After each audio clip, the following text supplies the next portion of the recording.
November 1st, 1980, around 9:30 a.m., off of Interstate 45, a body was found of a teenage girl. She had a gold chain that had a smoky blue rectangular pendant hanging around her neck. A pair of red high heels were laying near her body. She didn't have any clothes on when she was found.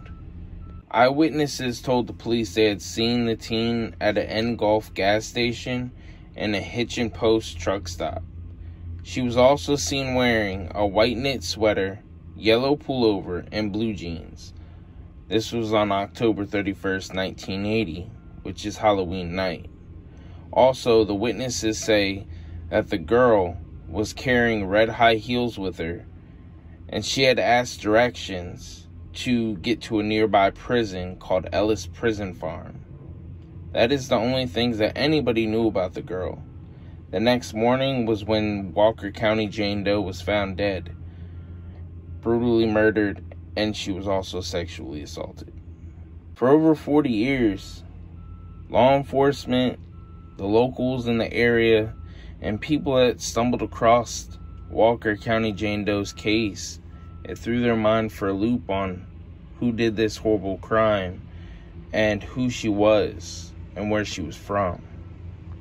For over 40 years, law enforcement, the locals in the area, and the people that even stumbled across Walker County Jane Doe's case, this case really just threw their minds for a loop, making them wonder who she was as a person, where she came from, and who committed this horrible murder and why.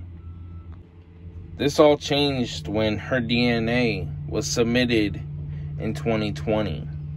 They eventually found a match, and in November 9th of 2021, her name was given back to her. Her name is Sherri Jarvis. She was born on March 9th, 1966. At the time of her murder, she was only 14 years old. Come to find out, Sherri was nowhere near her home by any means. She was born and raised in a small town of Stillwater, Minnesota. According to her family, that are still alive, said Sherri Jarvis was seized by local police when she was only 13 because she was always committing truancy. Not long after her 14th birthday, she had ran away again but never came back home. According to her brother Don, in quotes, Sherri Ann Jarvis was a daughter, a sister, a cousin, and a granddaughter. She loved children, animals, and horseback riding. She was deprived of so many life experiences as a result of this tragedy. She was denied the opportunity to experience romance and love, marital bliss, the heartache of pain and loss, the pure joy of having children or growing old, and being able to reflect on such milestones afforded an abounding lifetime. You are with mom and dad now. Sherri, may you rest in peace. Sherri Jarvis had sent out a letter to her family not long after she had ran away. According to her brother Don, the letter was to her mom and postmarked in Denver.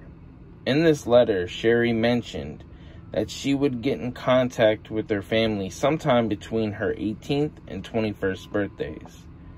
The Jarvis family tried to find Sherri multiple times in the over 40 years that she had been missing.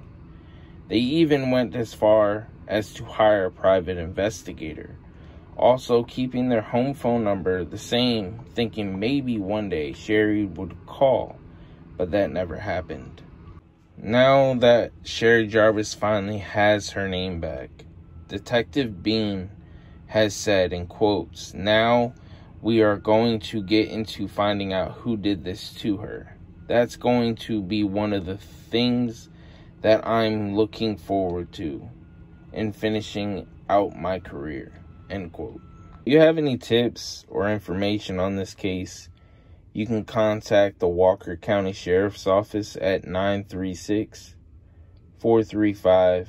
2400.